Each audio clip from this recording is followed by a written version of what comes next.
कहने के लिए तो ये कहते हैं ना डिलिमिटेशन से फायदा होगा, लेकिन उस डिलिमिटेशन के तहत एक पार्टी और उसके कुछ चाहने वालों को फायदा पहुंचाने की कोशिश की गई। हम अकेले इसका कुछ नहीं कर सकते। मिलके इंडिया ब्लॉक को जो है फैसला करना होगा कि इस बिल के तहत जो है हमारा क्या रिस्पांस रहेगा, पार्लियामेंट में हमारा क्या रोल रहेगा। ये टूरिज्म हमारा जो सीजन है उसकी शुरुआत टूलिप गार्डन से हुई। कल टूलिप गार्डन जो है बंद होगा।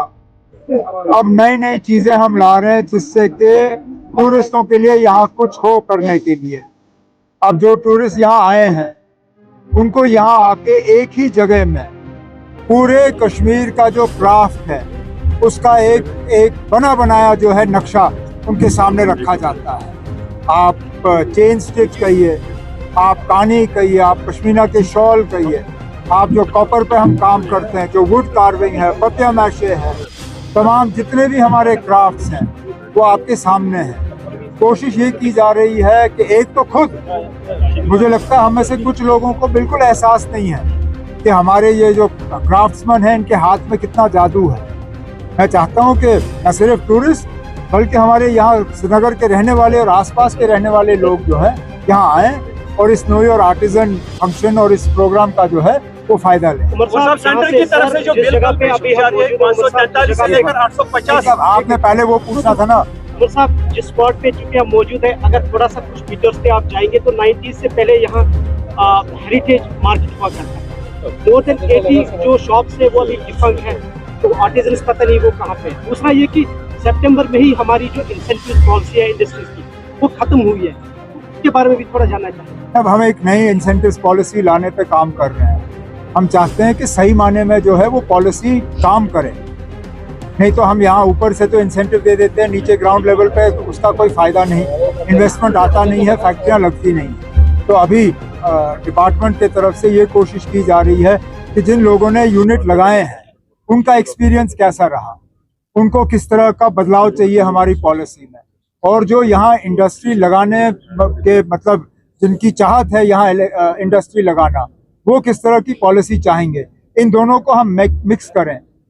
जो लगे हुए हैं उनकी क्या एक्सपीरियंस रही, जो लगाना चाहते हैं वो क्या चाहते हैं, इन दोनों चीज़ों को जोड़ के एक शानदार पॉलिसी जो है इंडस्ट्रीज और कॉमर्स डिपार्टमेंट की तरफ से लाया जाएगा, जिससे मुझे उम्मीद है यहाँ इंडस्ट्री को जो है एक बढ़ावा मिलेगा। साहब सेंटर की तरफ से कल शायद बिल पेश की जा रही है, जो मेंबरान है 543 से लेकर उनको 850 किया जा रहा है। उसमें 33% वुमेन रिजर्वेशन बिल भी है। 815 स्टेट से होगी सीट्स और जो 35 होंगे वो डिफरेंट यूनिट टेरिटरी से होंगे। What's your reaction about? अभी अब आज 3 बजे दिल्ली में खड़गे साहब के घर पे इंडिया ब्लॉक की मीटिंग रखी गई है। मैं यहाँ रंगरेट में आर्मी का प्रोग्राम कंप्लीट करके वहीं जा रहा हूँ उस मीटिंग में हिस्सा लेने के लिए। फिलहाल नेशनल कॉन्फ्रेंस ने क्या करना क्या नहीं करना है वो हम उस मीटिंग में बात करेंगे, क्योंकि आखिरकार हम अकेले इसका कुछ नहीं कर सकते। मिल के इंडिया ब्लॉक को जो है फैसला करना होगा कि इस बिल के तहत जो है हमारा क्या रिस्पॉन्स रहेगा, पार्लियामेंट में हमारा क्या रोल रहेगा, चाहे वो लोकसभा में हो और राज्यसभा में हो। आज 3 बजे मीटिंग होगी, उसके बाद जब मैं श्रीनगर या जम्मू आ जाऊंगा मुझसे पूछ लीजिए हम क्या कर रहे हैं। है या नेगेटिव है? ये पॉजिटिव इसका इंपैक्ट होगा क्योंकि कॉन्स्टिट्यूशन 81 की अमेंडमेंट हो रही है।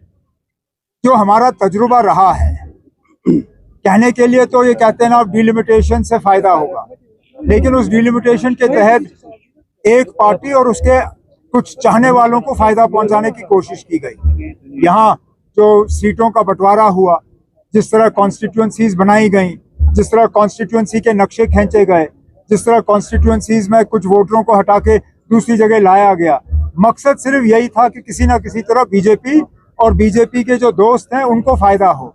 अगर ये बिल उसी मकसद से लाया जा रहा है कि आखिरकार इसका फायदा सिर्फ बीजेपी को हो, आम वोटर को ना हो, तो वो हमें देखना होगा। लेकिन जैसे मैंने कहा, हमें आज इस पर बात करने दीजिए। इंडिया ब्लॉक जो है अपना इसमें रिस्पॉन्स तय करे और उसके बाद मैं आपको बता दूं।